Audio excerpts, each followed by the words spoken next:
Bienvenidos. Hoy vamos a sumergirlos en una de las intervenciones más decisivas de la medicina moderna, algo que muchos hemos oído nombrar pero pocos entienden a fondo: la ventilación mecánica. Esta es la pregunta central, ¿no? ¿Qué pasa cuando el cuerpo ya no puede hacer algo tan básico, tan esencial como respirar?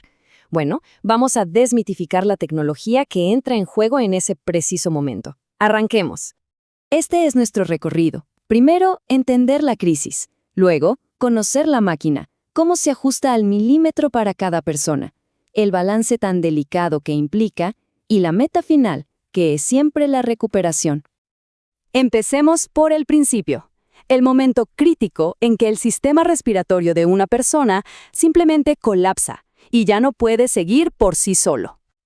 A ver, ¿cuándo es que se necesita un ventilador? No es algo que se use a la ligera, para nada. Pensemos en situaciones límite, cuando los pulmones no logran obtener suficiente oxígeno, eso es la hipoxemia, o al revés, cuando no pueden eliminar el dióxido de carbono, la hipercapnia.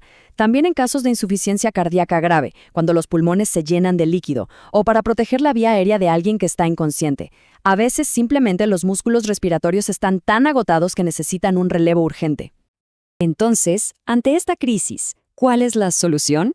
Bueno, aquí entra en escena una máquina diseñada precisamente para hacer ese puente entre la vida y una situación crítica. El concepto es simple, pero a la vez increíblemente poderoso. Es una máquina que hace el trabajo de respirar. Su misión es garantizar que el oxígeno entre y el dióxido de carbono salga. Pensemos en ella como unos pulmones mecánicos, súper inteligentes y precisos, que dan el soporte exacto que se necesita. Ahora, no hay una sola forma de hacerlo. Todo depende de la gravedad del paciente. Por un lado está la ventilación no invasiva, que usa una mascarilla muy ajustada y es para casos menos severos. Por otro, la invasiva, que ya implica un tubo directamente en la tráquea, sedación y un control total de la respiración. Pasemos a ver cómo funciona esto en la práctica. Porque un ventilador no es un aparato de encender y apagar, para nada. Es un proceso controlado al detalle, hecho a la medida. El equipo médico programa el ventilador con parámetros súper específicos, ajustando cada detalle para que coincida perfectamente con lo que los pulmones de esa persona necesitan en ese momento. Y aquí está la magia. ¿Cómo estos parámetros trabajan juntos? Por ejemplo, el PIP. Suena técnico, pero la idea es genial. Es como mantener un globo un poquito inflado todo el tiempo, para que no se desinfle por completo. Así, la siguiente vez que entra aire, cuesta mucho menos esfuerzo. Esto es clave para unos pulmones debilitados. Y este gráfico lo deja clarísimo. El aire que respiramos tiene un 21% de oxígeno.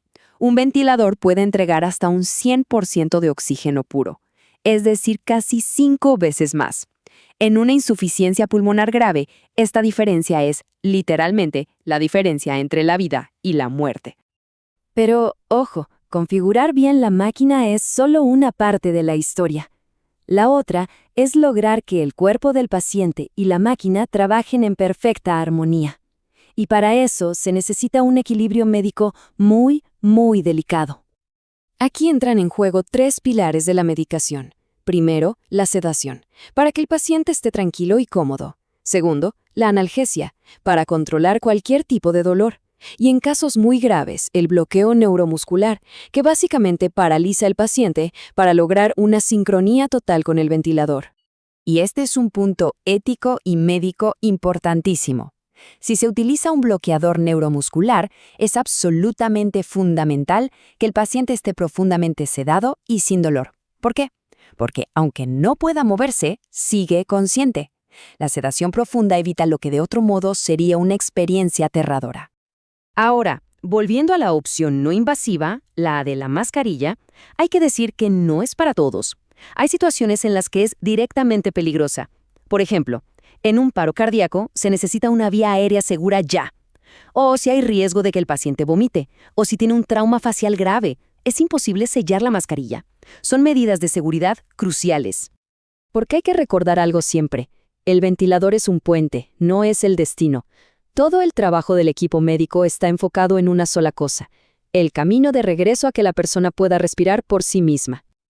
Este proceso tiene un nombre: destete o weaning. Es una transición muy cuidadosa, paso a paso. Se empieza con la máquina haciendo todo el trabajo y luego, a medida que el paciente mejora, se le va quitando soporte poco a poco hasta que finalmente se le retira el tubo y puede respirar de forma independiente. Y claro, detrás de toda esta tecnología hay un equipo humano increíble. Enfermeros, médicos, terapeutas que están ahí 24/7. Su trabajo va mucho más allá de vigilar una máquina. Es mantener la vía aérea limpia, prevenir infecciones, dar soporte nutricional y, muy importante, apoyar emocionalmente tanto al paciente como a su familia. Al final, la conclusión es esa. La máquina da el soporte vital, el aliento, pero lo que realmente sostiene al paciente es la combinación de esa tecnología de punta, con un cuidado humano experto, compasivo y constante. Esa es la verdadera clave para construir el puente de regreso a la vida.